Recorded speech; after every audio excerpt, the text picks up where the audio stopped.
I almost don't want to admit this, because Glacial Hammer is undeniably not strong enough when compared to the rest of the game, but the more I play it, the more I'm starting to think the floor for melee builds is actually rather high.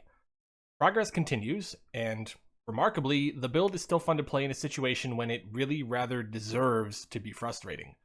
It's not, though, and I think the big part of that is managing expectations. That said, we're starting bright and early with a friendly Vault of Exile giving me this. Yep, that's a 5-link. Really good start to how things went kind of immediately after the last video ended. I was just talking about how I needed something like this very badly. I thought I was going to have to brute force it, maybe with the crafting bench, or just by, risking a bunch of fusings on something. But no, it dropped uncorrupted in a Vault of Exile. I don't know what the odds of that are, but I'll take it, I was hunting for corrupted 6-links, and I got something better. Anyway, I immediately took that upgrade into some safe houses, which went well, because Glacial Hammer's one strength is being a fantastic vehicle for freeze.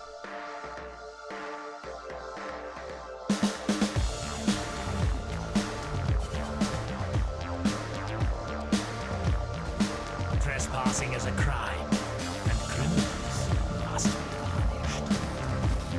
Couldn't buy your way out of this one. You shouldn't even be here. This shouldn't be allowed.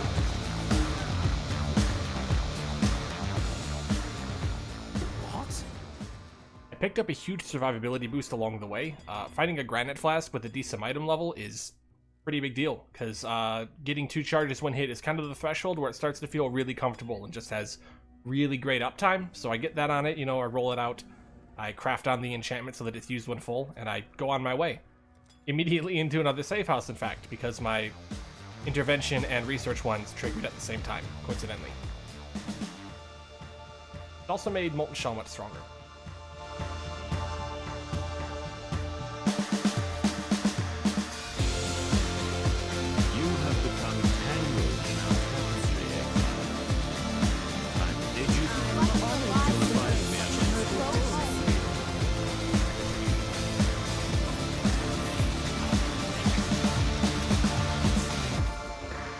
Actually opened my intervention and research safe houses at the same time, so I sauntered on down to Varici and gave him a good bonk on the head.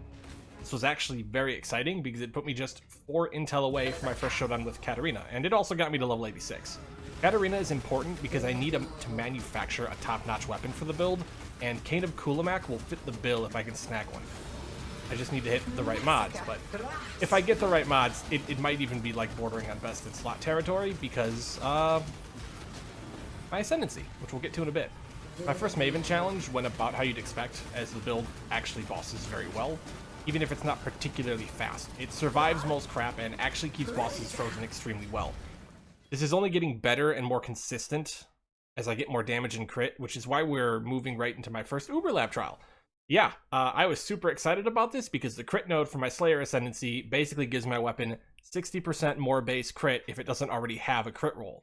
And because of that, things like Cane of Kulamak become really strong, because I have very limited mods I can put on the item. It also makes it so that finding a good weapon elsewhere is easier, because I don't have to worry about the crit roll as much.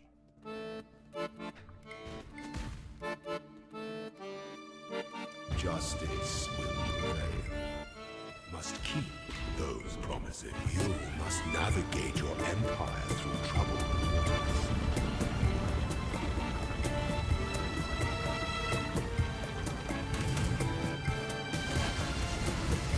No 2 battles are alike.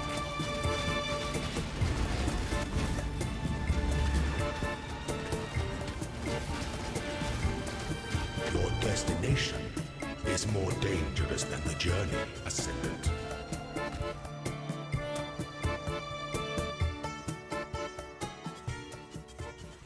And on the way, second logbook of my character, I got a random currency payout. Yeah! Get it! Payout of a couple Exalted Orbs. These are important because the highest crafting bench Fizzcraft requires an Exalted Orb, and the 100% chance to avoid being frozen Bootscraft requires an Exalted Orb. At this point, I had been blasting June missions for a while, and I picked up my transportation safe house without even realizing it. Thanks to your I just hit an investigation? What? Oh. Okay. With the crit node for my Ascendancy and a 5-link, the build was starting to have flashes of looking decent, which was a big mood improver. I was just kind of, you know, every once in a while I'd go in somewhere and I'd get a few good crits in a row and it would just absolutely obliterate something and kind of make the build look fun to play. That said, it actually took me a long time to get to Katarina because I just wouldn't get any June missions and I didn't want to go into higher tier maps and push the level up before I had an idea of how hard Katarina was going to be for this build. When I finally did get there, I smashed my way through the pre-fight and the run to the actual boss with ease, and walking into the fight I was pretty confident. You never really know how a skill like Glacial Hammer is going to perform when you come face to face with a proper boss. In case you didn't know, Katarina is the first enemy I'm fighting with the cannot be fully slowed mod. That means I can inflict freeze on her, but her action speed will never go below a certain point, so she'll just keep moving.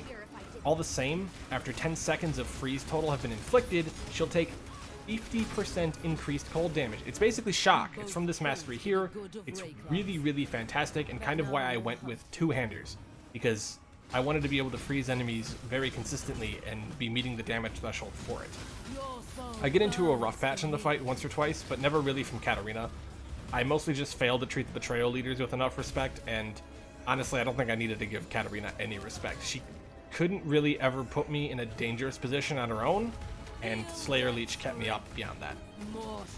Katarina herself actually dies fairly quickly, almost as fast as my frame rate in the recording, which is making me rethink how I have those settings tuned.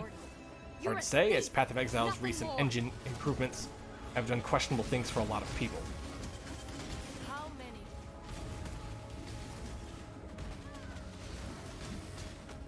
Your soul burns for me.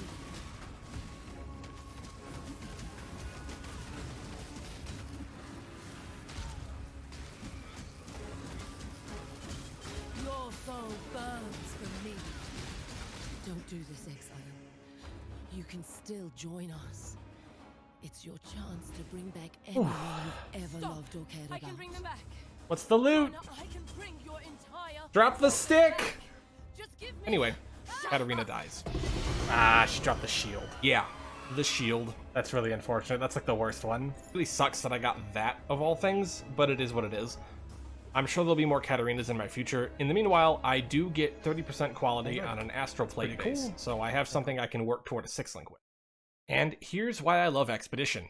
Tujin gives you bubblegum currency, like a lot of it, and when you're on solo self-found, some of that stuff can be hard to come by. Things like Horizon Orbs and various Glassblower currency, just raw Chaos Orbs, Orbs of Scouring, little things like that.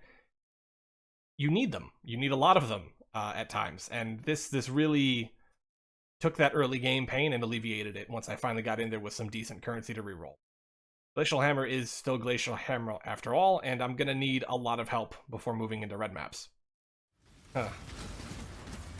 Now, I would like to ask how many of you knew I was about to die there. Fuck, dude.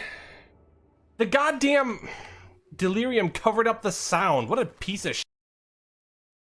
I bet the answer was 0, and I have to say this was probably the least enjoyable death I've had in a long time, and I just had to highlight the clusterfuck going on to make it possible. The Delirium sounds and fog perfectly cover up what's supposed to be both visual and audio indicators of exploding crystals forming on the ground.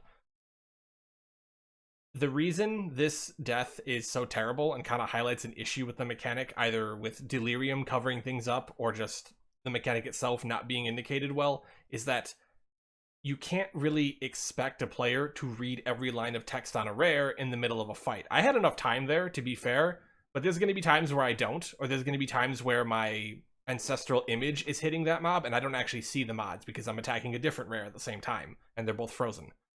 On a more positive note, I closed my eyes like Chris Wilson intended, and my mood was improved dramatically.